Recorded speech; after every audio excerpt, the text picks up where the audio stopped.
जय भीम साथियों। आज की इस वीडियो में हम बात करेंगे पेरियार के बारे में।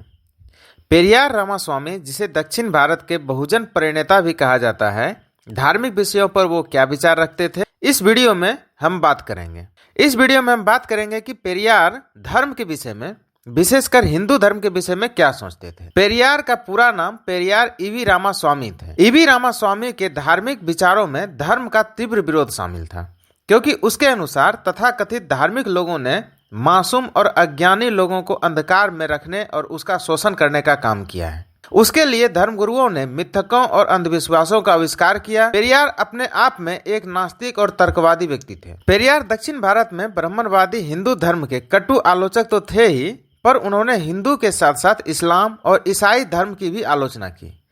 उन्होंने भारत में उन धर्मों की सराहना की जो समानता और न्याय के अपने नैतिक सिद्धांतों को खोजते हैं। संस्थागत धर्म का व्यक्तिगत लाभ के लिए उपयोग किए जाने के संबंध में पेरियार ने कहा कि धर्म अंधविश्वास और भय के साथ साथ चलता है।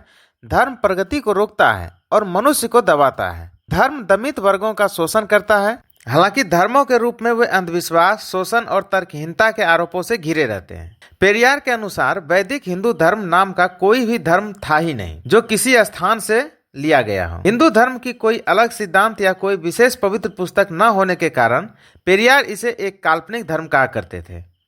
उसके अनुसार हिंदू धर्म का एकमात्र उद्देश्य ब्राह्मणों की श्रेष्ठता और शूद्रों की हीनता को बरकरार रखना है। आत्मसम्मान आंदोलन के माध्यम से पेरियार ने प्रचार किया कि अन्य धर्मों की तुलना में हिंदू धर्म ने ब्राह्मणों के एक छोटे से संख्या को छोड़कर बाकी सभी को धार्मिक ग्रंथों को पढ़ने या धार्मिक मामलों पर चर्चा करने से रोक लगा दिया और दैवीय कानून के नाम पर जाति व्यवस्था विकसित करके और अन्य सभी समुदायों पर ब्राह्मणों की सत्ता सुनिश्चित किया है। पेरियार की माने तो हिंदू धर्म ने सिर्फ ब्राह्मणों को समृद्ध बनाने के लिए कई देवताओं और त्योहारों का निर्माण किया, जिसमें दलित और शूद्रों पर कई प्रतिबंध लगाए गए हैं।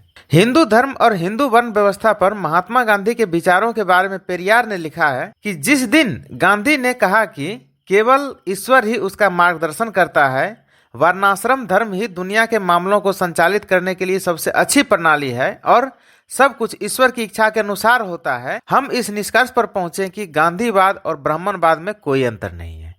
उन्होंने आगे कहा कि हमने यह भी निष्कर्ष निकाला कि जब तक कांग्रेस पार्टी, जो इस तरह के दर्शन और सिद्धांत का समर्थन करती है, उसे समाप्त नहीं किया जाता, यह देश के लिए अच्छा नहीं होगा। गांधीवाद पर टिप्पणी करते हुए पेरियार कहते हैं कि लेकिन अब यह तथ्य कम से कम कुछ लोगों को पता चल गया है।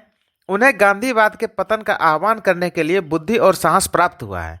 यह हमारे उद्देश्य के लिए एक महान जीत है। साल 1940 के दशक में जब द्रविड़ राष्ट्रवाद के आदर्श को पेश किया गया तो उस समय पेरियार के धार्मिक दर्शन में भी संशोधन हुआ, जिसमें कहा गया कि हिंदू धर्म द्रविड़ों का धर्म नहीं है, क्योंकि कोई द्रविड़ वेद नहीं था।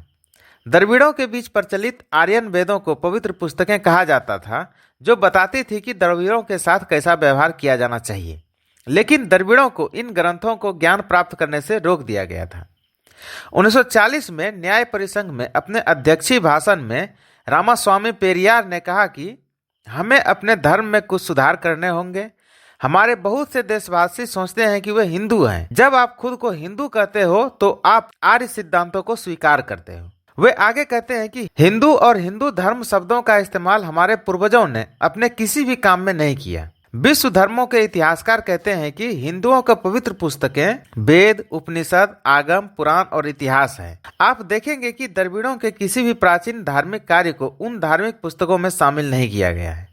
प्राचीन वेदों पर सवाल करते हुए पेरियार कहते हैं कि वेदों आदि का सावधानी पूर्वक अध्ययन करने पर यह साबित होता है कि वे मूल निवासियों को अपमानित करने, गुलाम बनाने और उसका शोषण करने के उद्देश्य से लिखे गए थे। यह हिंदू धर्म ही है जो कहता है कि हम शूद्र और राक्षस हैं। फिर यह हिंदू धर्म ही है जो जाति भेद की शुरुआत और भूमि पुत्रों के बीच झगड़ा को बढ़ाने के लिए जिम्मेवार है। हमारे सभी अंधविश्वास और अर्थहीन और बेतुके अनुष्ठान और समारोह हिंदू धर्म के सिद्धांतों को पालन करने के परिणाम है। हमारी सामाजिक अधीनता के अलावा और गुलामी ने आर्यों द्वारा हमारी राजनीतिक गुलामी का मार्ग भी प्रशस्त किया है। यदि हम शांति से सोचें तो हम देखेंगे कि धर्म के क्षेत्र में हिंदू धर्म से मुक्त होना उतना ही आवश्यक है जितना कि राजनीति के क्षेत्र में हिंदीवाद से अलग होना।